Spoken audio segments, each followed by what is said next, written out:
So good morning guys. तो चलिए start करते हैं आज के यानी कि 5 दिसंबर के इंपॉर्टेंट करंट अफेयर्स को।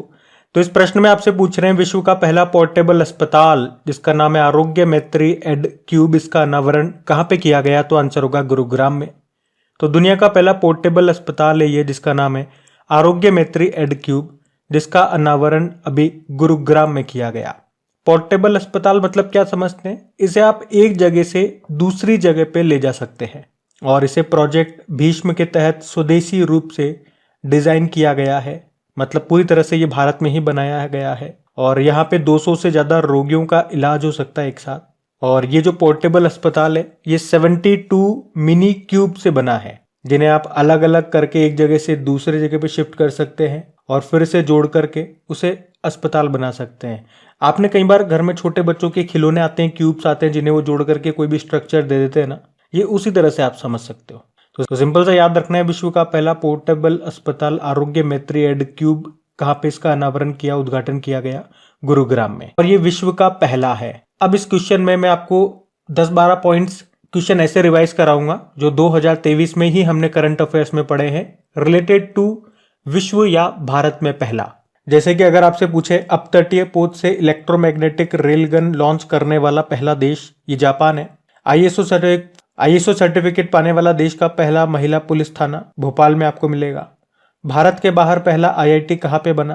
तंजानिया में, तंजानिया के जांजीबार में। कौन बना रहा है? आईआईटी मद्रास। भारत के बाहर पहला योग विश्वविद्यालय आपको अमेरिका में मिलेगा जिसका नाम स्वामी विवेकानंद जी के नाम पे रखा गया। भारत के बाहर दुनिया का दूसरा सबसे बड़ा मंदिर ये अमेरिका में बना है, अमेरिका के न्यू जर्सी में। लेकिन भारत के बाहर दुनिया का सबसे बड़ा मंदिर आपका अंकोर वाट का मंदिर है।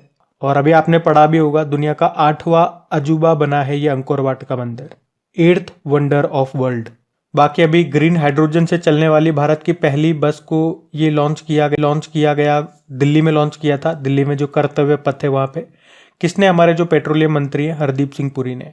और इन बसों का संचालन कर रहा है या इसको शुरू किया इंडियन ऑयल ने। देश के पहले पॉलीथीन कचरा बैंक को स्थापित किया गया उत्तराखंड में। दक्षिण पूर्व एशिया की पहली हाई स्पीड रेल जिसका नाम है वूश, ये कहाँ पे शुरू हुई थी? इंडोनेशिया में ही। भारत का पहला सोलर साइकिल ट्रैक बनाया गया हैदराबाद में जिसकी लंबाई है 23 किलोमीटर। और प्रधानमंत्री जी ने दिव्यांगजनों के लिए देश के पहले हाईटेक स्पोर्ट्स ट्रेनिंग सेंटर का उद्घाटन किया था। कहाँ पे? ग्वालियर में। तो यहाँ पे पिछले करंट अफेयर्स के मैंने प्रश्न भी आपको रिवाइज करा दिए जो संबंधित थे भारत या विदेश में पहली बार जो भी चीजें हुई उनसे। ध्यान में रखना ये। बढ़ते आगे। चलिए फिर बताइए, अभी हाल ही में 91वीं यानी कि 91 नंबर की इंटरपोल महासभा का आयोजन ये कहाँ पे किया गया? तो आंसर होगा ऑस्ट्रिया। तो अभी 91वीं इंटरपोल महासभा का आयोजन ये ऑस्ट्रिया देश में किया गया और इसमें भारत को रिप्रेजेंट किया हमारे सीबीआई जो डायरेक्टर है प्रवीण सूद ने। अच्छा, ये प्रश्न इसलिए भी इंपॉर्टेंट है क्योंकि इंटरपोल को स्थापित हुए पूरे 100 साल हो चुके हैं और अभी इसी सम्मेलन में इंटरपोल ने एक बायोमेट्रिक हब को भी लॉन्च किया जो अनिवार्य रूप से अंतरराष्ट्रीय सीमाओं को पार करते समय व्यक्तियों की स्क्रीनिंग करने का एक उपकरण है, एक डिवाइस है। अच्छा, ये भी याद रखना कि 2022 में जो इंटरपोल की 90वीं जनरल असेंबली महासभा का आयोजन हुआ था वो भारत में किया गया था, नई दिल्ली में।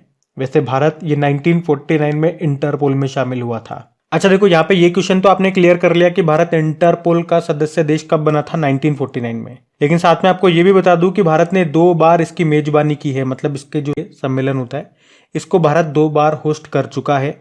कब कब? एक तो 1997 में और अभी पिछला वाला 2022 वाला। ये भी ध्यान रखना, प्रश्न बन सकता है।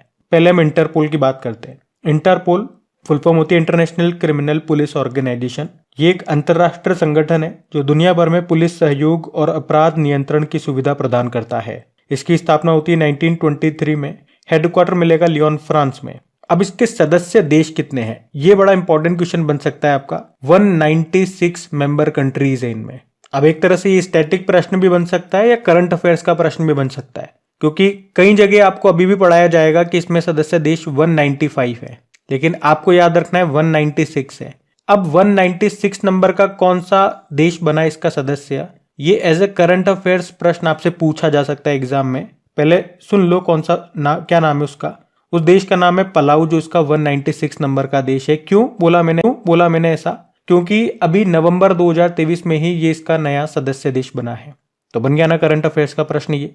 बाकी इसके सेक्रेटरी जनरल है जुर्गेन स्टॉक और प्रेसिडेंट है अहमद नासिर अल रायसी। अच्छा, यहाँ पे कुछ इंपॉर्टेंट समिट्स में आपको रिवाइज कराऊंगा, सारी इंपॉर्टेंट है ये, बिल्कुल ध्यान से सुनना। अभी ब्रिक्स समिट का आयोजन कहाँ पे हुआ 2023 में? ये साउथ अफ्रीका में हुआ। अच्छा, यहाँ पे एक बहुत प्यारा आपका करंट अफेयर्स का प्रश्न और बनेगा कि अगले साल 2024 में ब्रिक्स समिट को कौन सा देश होस्ट कर रहा है?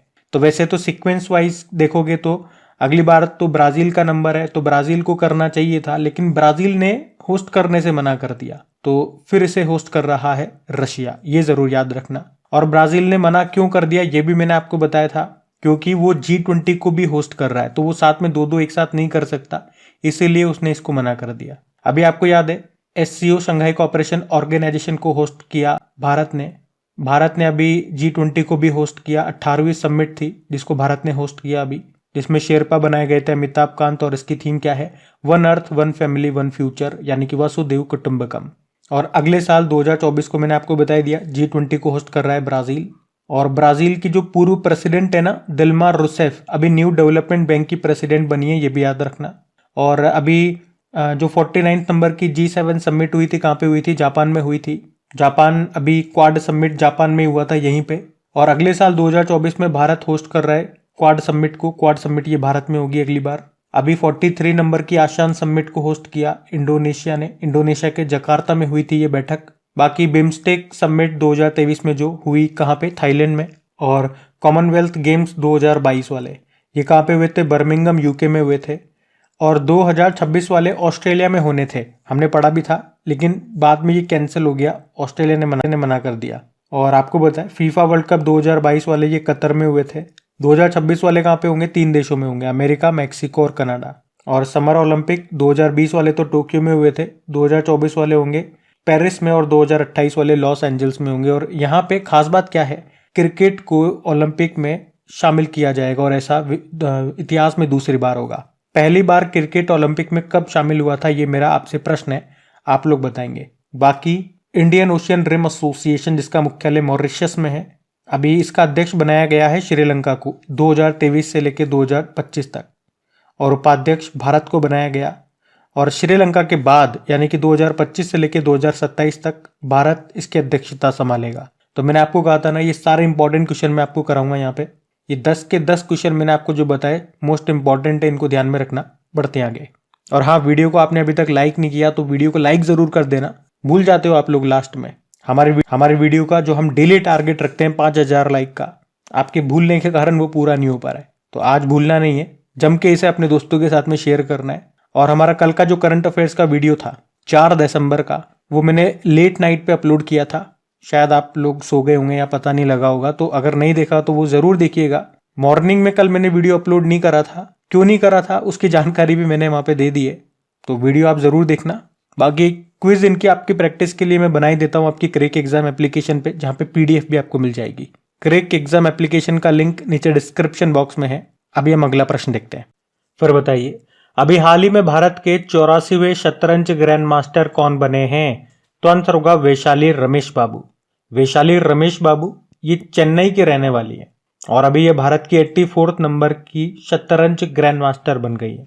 आपको ये भी बता दूं कि ये जो आर प्रज्ञानानंद है ना, उनकी बहन है, तो आप कह सकते हो कि ग्रैंड मास्टर का दर्जा हासिल करने वाली ये पहली भारतीय भाई बहन की जोड़ी बन गई है।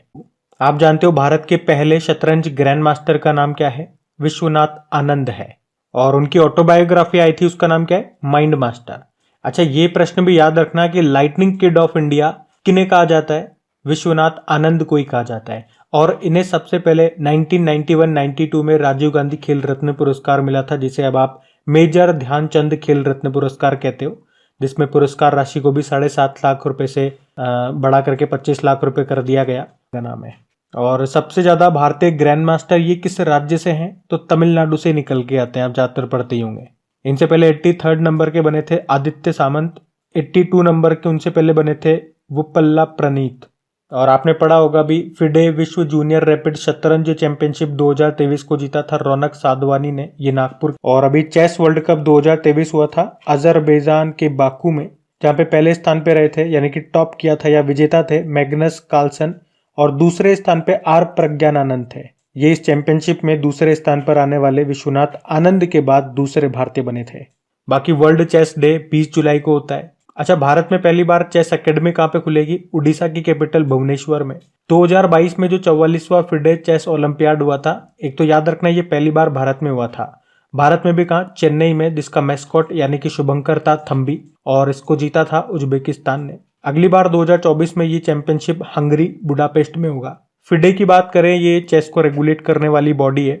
इसकी स्थापना होती है 1924 में। हेडक्वार्टर है लुजेन, स्विट्जरलैंड में। प्रेसिडेंट हैं आर्कडी ड्वोरकोविच और वाइस प्रेसिडेंट यही है विश्वनाथ आनंद। अच्छा, एक स्टैटिक प्रश्न भी पूछते हैं एग्जाम में कि जो आपका चेस बोर्ड होता है उसमें टोटल नंबर ऑफ स्क्वायर्स कितने होते हैं?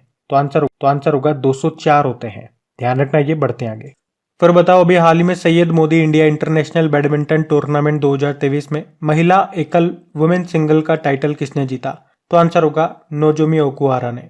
यहाँ हम बात कर रहे हैं Syed Modi India international badminton tournament 2023 की, जिसका आयोजन अभी 28 नवंबर से लेकर 3 दिसंबर तक हुआ। कहाँ पे? लखनऊ के बाबू बनारसी दास बैडमिंटन अकेडमी में।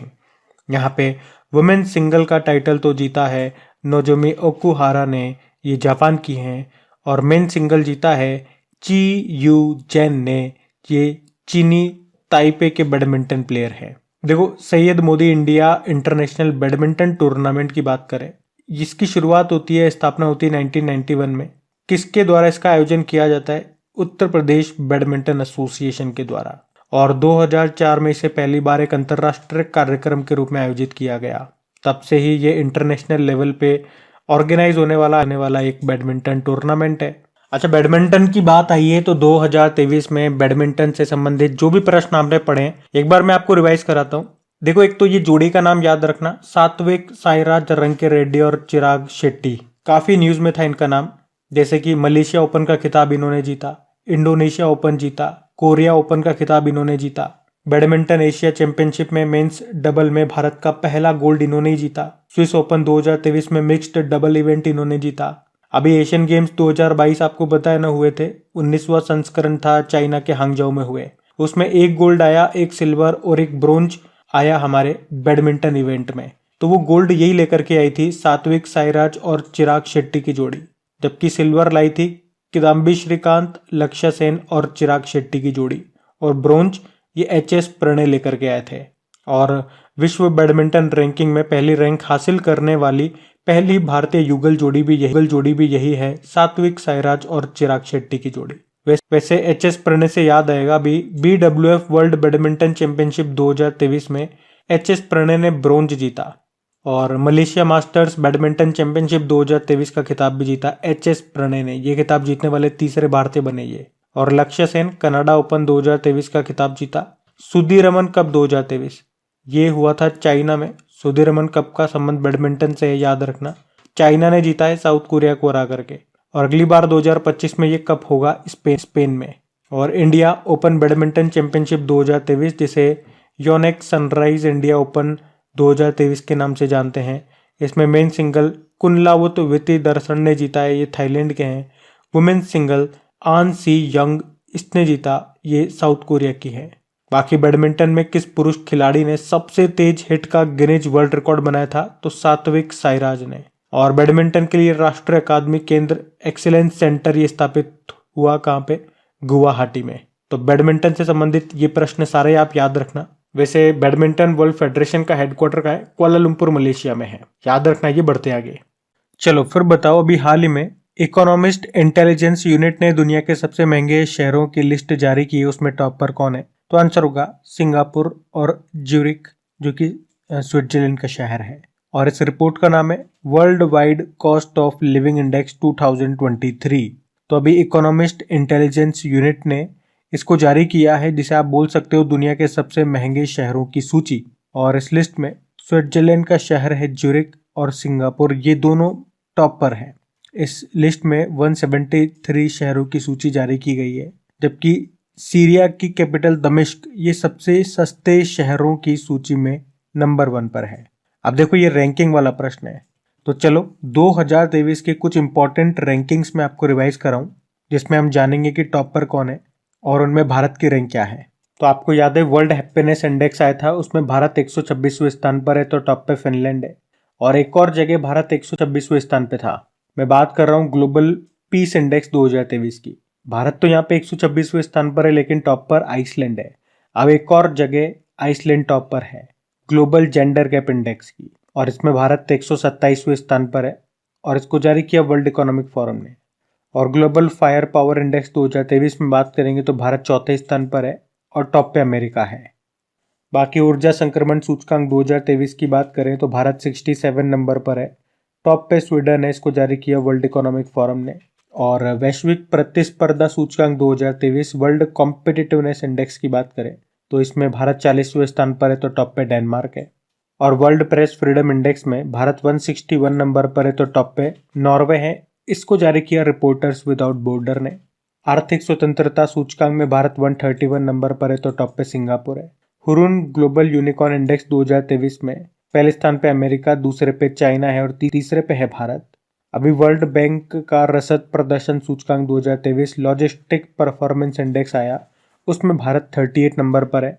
बाकी ग्लोबल इनोवेशन इंडेक्स आया था, उसमें भारत 40वें स्थान पर है, तो टॉप पे स्विट्जरलैंड है, इसको वर्ल्ड इंटेलेक्चुअल प्रॉपर्टी ऑर्गेनाइजेशन ने जारी किया।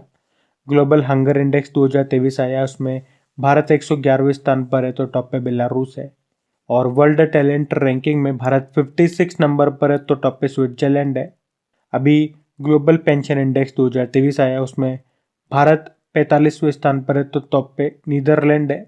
और ग्लोबल वर्क रिमोट इंडेक्स में बात करेंगे तो भारत 64 नंबर पर है, तो टॉप पे डेनमार्क है।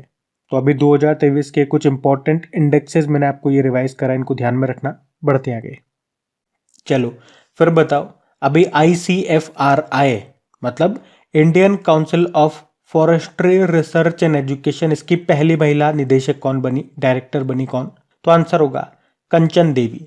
तो केंद्रीय पर्यावरण, वन और जलवायु परिवर्तन मंत्रालय के तहत कार्यरत भारतीय वानिकी अनुसंधान और शिक्षा परिषद यानी कि Indian council of forestry research and education की पहली महिला महानिदेशक बनी है कंचन देवी, इनका नाम है। इसका मुख्यालय आपको मिलेगा देहरादून में। ये 1986 में स्थापित भारत में वानिकी अनुसंधान के लिए जिम्मेदार सबसे बड़ा संगठन है। अभी आपको याद है देश की पहली महिला सहायक डी कैंप के रूप में नियुक्त किया गया था मनीषा पीडी को, और देश की पहली एयरपोर्ट महिला फायर फाइटर बनी थी दिशा नायक। और मैंने आपको जब ये प्रश्न कराए थे तो आपको याद हो तो 2023 में जितनी बार भी महिलाएं आपकी न्यूज में रही है, पहली बार किसी न किसी कारण से पहली बार वो न्यूज में रही है, वो मैंने आपको रिवाइज कराया नाम। आज फिर मैं आपको वो नाम रिवाइज कराऊंगा, तो ध्यान से सुनना। जैसे कि गीतिका श्रीवास्तव पाकिस्तान में भारत की पहली महिला उच्चायुक्त हाई कमिश्नर बनी। जया वर्मा सिन्हा रेलवे बोर्ड की नई अध्यक्ष और CEO बनी है, इस पद पर आने वाली पहली महिला है ये। और US नेवी की पहली महिला चीफ बनी थी लिसा फ्रेंचेटी। ऑस्ट्रेलिया के सेंट्रल बैंक की पहली महिला गवर्नर बनी है मिशेल बुल्लॉक नाम है। सेलेस्टिस साउलो विश्व मौसम विज्ञान संगठन वर्ल्ड मेटेरोलॉजिकल ऑर्गेनाइजेशन की पहली महिला सेक्रेटरी जनरल महासचिव बनी है। परमिंदर चोपड़ा भारत की सबसे बड़ी गैर बैंकिंग वित्तीय कंपनी है पावर फाइनेंस कॉरपोरेशन, उसकी पहली महिला CMD बनी है। दीपिका मिश्रा वीरता पुरस्कार पाने वाली पहली महिला इंडियन एयरफोर्स की अधिकारी है ये। सुरेखा यादव वंदे भारत का संचालन करने वाली एशिया की पहली महिला लोको पायलट है ये। और शिवांगी सिंह राफेल उड़ाने वाली पहली भारतीय महिला, जबकि अवनी चतुर्वेदी सुखोई लड़ाकू विमान उड़ाने वाली भारत की पहली महिला पायलट बनी थी। और भारतीय वायुसेना की पहली महिला अधिकारी का निधन हो गया, नाम विजय लक्ष्मी रमन है। अभी मिस इंडिया 2023 का खिताब जीता नंदिनी गुप्ता ने, कोटा राजस्थान की रहने वाली है। बाकी अभी शिवा चौहान सियाचिन में सक्रिय रूप से तैनात होने वाली पहली महिला अधिकारी बनी। और सुरभि जखमोला विदेशी परियोजना पर तैनात होने वाली बॉर्डर रोड ऑर्गेनाइजेशन की पहली महिला अधिकारी बनी थी ये। किस देश में? भूटान में। और किस प्रोजेक्ट के तहत? प्रोजेक्ट दंतक। नल्ला थम्बी कलाई सेल्वी CSIR की पहली महिला महानिदेशक बनी। मेघना Ahlawat table tennis federation of India की पहली महिला अध्यक्ष बनी। अच्छा, एक डॉक्टर सोनाली घोष नाम याद रखना, काजीरंगा नेशनल पार्क की पहली महिला क्षेत्र निदेशक बनी थी। पायल छाबड़ा पैरा कमांडो बनने वाली पहली महिला आर्मी सर्जन बनी। और अभी स्वाति नायक नॉर्मन E बोरलॉग फील्ड पुरस्कार 2023 जीता। और ISO सर्टिफिकेट पाने वाला देश का पहला महिला पुलिस थाना भोपाल में है। Sadhana Saxena Nair military hospital service की डायरेक्टर जनरल बनने वाली पहली महिला ये बनी थी। तो ये नाम इंपॉर्टेंट है, ध्यान में रखना। बढ़ते आगे। फिर बताओ, अभी हाल ही में सेंड्रा डे कॉर्नर का निधन हो गया। वे किस देश की सुप्रीम कोर्ट की पहली महिला न्यायाधीश थी? तो आंसर होगा अमेरिका। तो अमेरिकी सुप्रीम कोर्ट में न्यायाधीश के रूप में सेवा देने वाली पहली महिला थी ये सेंड्रा डे कॉर्नर, जिनका अभी 93 वर्ष की उम्र में निधन हो गया। अच्छा, इसी तरह से एक नाम आपको जरूर याद होगा, केतांजी ब्राउन जैक्सन का। अमेरिकी सुप्रीम कोर्ट की जज बनने वाली पहली अश्वेत महिला ये बनी थी। और अभी अमेरिका के पूर्व विदेश मंत्री हेनरी किसिंजर का भी निधन हो गया ना। अच्छा, भारत के सुप्रीम कोर्ट की पहली महिला न्यायाधीश जज का भी तो निधन हो गया। उनका नाम क्या है? फातिमा बीवी है। वैसे कुछ और भी इंपॉर्टेंट नाम है जिनका हाल ही में निधन हुआ, जैसे कि डेनिस ऑस्टिन, पावर पॉइंट बनाने वाले सॉफ्टवेयर डेवलपर थे ये। जॉन वॉर्नॉक, एडोब के सह संस्थापक थे, निधन हो गया। John B Goodenough, lithium ion battery के आविष्कारक थे, निधन हो गया। 2019 में केमिस्ट्री का नोबेल पुरस्कार मिला था और इस तरह से नोबेल पुरस्कार पाने वाले सबसे उम्र दराज व्यक्ति भी थे ये। गॉर्डन मूर, इंटेल के सह संस्थापक थे, निधन हो गया। इयान विल्मोट, डॉली भेड़ क्लोन के निर्माता थे, निधन हो गया। बिंदेश्वर पाठक, सुलभ इंटरनेशनल के संस्थापक थे, टॉयलेट मैन ऑफ इंडिया के नाम से इनको जानते थे। भारत के हरित क्रांति के जनक एम.एस. स्वामीनाथन, इनका भी अभी निधन हो गया। बिशन सिंह बेदी, ये पूर्व स्पिनर थे, निधन हो गया। एक सी.आर. राव का नाम जरूर याद रखना, भारत के महान गणितज्ञ व प्रसिद्ध सांख्यिकीविद थे, निधन हो गया। 2023 में भी सांख्यिकी में अंतर्राष्ट्रीय पुरस्कार मिला था इनको, जिसे सांख्यिकी स्टैटिस्टिक में नोबेल पुरस्कार के बराबर माना जाता है। तो ये बहुत ही इंपॉर्टेंट महत्वपूर्ण व्यक्ति थे, सबके सब, जिनका भी हाल ही में निधन हो गया 2023 में ही। ध्यान रखना इनके नाम को। बढ़ते आगे। फिर बताओ, अभी दिसंबर 2023 में किसे प्रेसिडेंट कलर से सम्मानित किया गया? तो आंसर होगा armed force medical college Pune. तो अभी राष्ट्रपति द्रौपदी मुर्मू जी ने अभी 1 दिसंबर 2023 को ही पुणे के आर्म्ड फोर्स मेडिकल कॉलेज को प्रेसिडेंट कलर से सम्मानित किया। प्रेसिडेंट कलर ये किसी भी सैन्य इकाई को दिया जाने वाला सबसे बड़ा सम्मान है और इस सम्मान को राष्ट्रपति का निशान के नाम से भी जाना जाता है। बाकी आर्म्ड फोर्स मेडिकल कॉलेज की बात करें, स्थापना होती है 1 मई 1948 में। ये एशिया में किसी भी देश के सशस्त्र बलों के द्वारा स्थापित पहला मेडिकल कॉलेज है। ध्यान रखना ये। बढ़ते आगे। फिर बताओ, अभी हाल ही में नौसेना दिवस पर प्रधानमंत्री जी ने किस किले पर छत्रपति शिवाजी महाराज की प्रतिमा का अनावरण किया? तो आंसर होगा राजकोट किला। इंडियन नेवी डे 4 दिसंबर को मनाते हैं और इसी मौके पर प्रधानमंत्री नरेंद्र मोदी जी ने राजकोट किले में छत्रपति शिवाजी महाराज की प्रतिमा का अनावरण किया। अच्छा, वैसे कंफ्यूज मत हो जाना, अगर एग्जाम में आपसे पूछ ले नौसेना दिवस समारोह का आयोजन कहाँ पे हुआ था, तो सिंधु दुर्ग किले में हुआ था। वो भी मैंने ऑप्शन में डाला है। अभी नौसेना दिवस मनाया था आपने कब? 4 दिसंबर को। और नेवल चीफ हमारे कौन है? आर हरि कुमार है। और ये 4 दिसंबर को हम ये नौसेना दिवस किस ऑपरेशन की सफलता के जश्न में मनाते हैं? तो याद रखना ऑपरेशन ट्राइडेंट। ये 1971 में भारत पाकिस्तान युद्ध के समय हमने ये ऑपरेशन शुरू किया था और उसमें हम सफल भी रहे थे। ध्यान रखना ये। बढ़ते आगे। फिर बताओ, आश्रय सेठ ने भारत की सबसे सस्ती सैनिटरी पैड वेंडिंग मशीन का आविष्कार किया। वे किस राज्य से हैं? तो आंसर होगा उत्तर प्रदेश। तो अभी उत्तर प्रदेश के लखनऊ में आश्रय सेठ ने भारत की सबसे सस्ती सैनिटरी पैड वेंडिंग मशीन का आविष्कार किया है ताकि भारत के खराब मासिक धर्म, स्वच्छता प्रबंधन और अंतिम अवधि की गरीबी के कारण सार्वजनिक स्कूलों में लड़कियों की उच्च ड्रॉप दर को हल किया जा सके। अच्छा, इससे संबंधित 2 करंट अफेयर्स के प्रश्न मैं आपसे पूछूंगा, ध्यान से सुनो प्रश्न। एक तो भारत का सैनिटरी नैपकिन मुक्त गांव ये कौन सा बना था? एक तो भारत का पहला सैनिटरी नैपकिन मुक्त गांव कौन सा बना था? केरल का कुंभ लांगी गांव आंसर होगा। और दूसरा प्रश्न सुनो, दुनिया का पहला देश जिसने सैनिटरी प्रोडक्ट्स को पूरी तरह से मुफ्त कर दिया था सबके लिए, तो उस देश का नाम क्या होगा? तो आंसर होगा स्कॉटलैंड। तो गाइज, ये था आज का आपका करंट अफेयर्स का सेशन।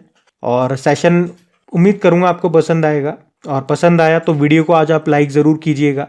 हमारे वीडियो के लाइक का जो टारगेट रहता है 5000 लाइक का, एक बार तो कम से कम वहां तक पहुंचने का आनंद हमें भी उठाने दीजिए। तो उस टारगेट को अचीव करने में मदद करें, वीडियो को जम के लाइक करें, दोस्तों के साथ जम के शेयर करें, ताकि आपके दोस्तों तक वीडियो पहुंचे, उनको पसंद आए तो वो भी इसे लाइक करें।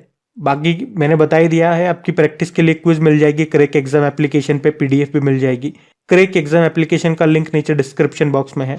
अभी कल का करंट अफेयर्स का भी हम क्विक रिवीजन करते हैं और फिर सेशन एंड करते हैं। और कल का करंट अफेयर्स भी देख लेना, नहीं दिखा तो पहला प्रश्न पूछा था कल कि India debt resolution company limited के नए अध्यक्ष कौन बने? नारायण शेषाद्री। फिर पूछा अभी वैश्विक प्रौद्योगिकी सम्मेलन का आयोजन कहाँ पे हुआ? भारत में। फिर पूछा प्रोजेक्ट लायन के तहत किस वन्यजीव अभ्यारण्य में एशियाई शेरों को बसाया जाएगा? तो आंसर होगा बरदा वन्यजीव अभ्यारण्य, ये गुजरात में है। फिर पूछा अमृत वृक्ष आंदोलन का संबंध किस राज्य से है? असम का है ये। राष्ट्रीय प्रदूषण नियंत्रण दिवस, इसकी थीम क्या रही? Sustainable development for clean and healthy planet, ये मनाया हमने 2 दिसंबर को। फिर पूछा किस राज्य में 115 मिलियन वर्ष पुराने शार्क जीवाश्म खोजे गए? राजस्थान के जैसलमेर में। और छठे अंतर्राष्ट्रीय लघु फिल्म महोत्सव का आयोजन ये कहाँ पे किया गया? वाराणसी में। फिर पूछा भारतीय रेलवे ने रेलवे ट्रैक पर हाथियों की सुरक्षा के लिए कौन सा AI सॉफ्टवेयर लॉन्च किया? तो गजराज आंसर होगा। भारतीय नौसेना दिवस आपने 4 दिसंबर को मनाया। और T20 क्रिकेट में सबसे तेज 4000 रन बनाने वाले भारतीय बने ऋतुराज गायकवाड़, आंसर होगा। अभी कल का होमवर्क प्रश्न भी देखते हैं और सेशन एंड करते हैं। तो कल के वीडियो में पूछा था hockey junior Asia cup championship का खिताब किसने जीता था? बड़ा सिंपल आंसर है, भारत विजेता रहा था, पाकिस्तान को हराया था। आप सभी ने प्रश्न का बिल्कुल सही उत्तर दिया। अब ये रहा आज का आपका होमवर्क प्रश्न।